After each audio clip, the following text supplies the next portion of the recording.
تخيل كده إنك بتعمل أكبر مشروع في حياتك وتصرف عليه مليارات الجنيهات وفي الآخر يفشل في أول اختبار. ليه؟ ده بالظبط اللي حصل مع سفينة فاسا السويدية سنة 1628.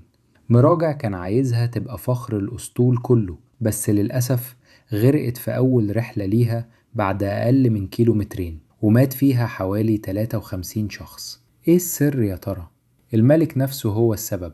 كان كل شوية يغير في التصميم ويضيف دور تاني للمدافع ويقول للمهندسين خلصوا بسرعة، والمهندسين حاولوا ينبهوه إن السفينة مش متزنة وعملوا اختبار ثبات وفشل، بس كلامهم اتجاهل تماما. النتيجة السفينة كانت تقيلة قوي من فوق وخفيفة من تحت، وأول ما ضربوا المدافع احتفالا بالانطلاق المية دخلت فيها من الفتحات وغرقت في لحظة. قصة فاسا دي بتورينا إن إدارة أي مشروع لو ما كانش فيها مرونة كفاية بس بضوابط، ولو تجاهلنا علامات الخطر اللي بتظهر، ممكن أكبر وأغلى المشاريع تفشل فشل ذريع. انت ايه رأيك في الكلام ده؟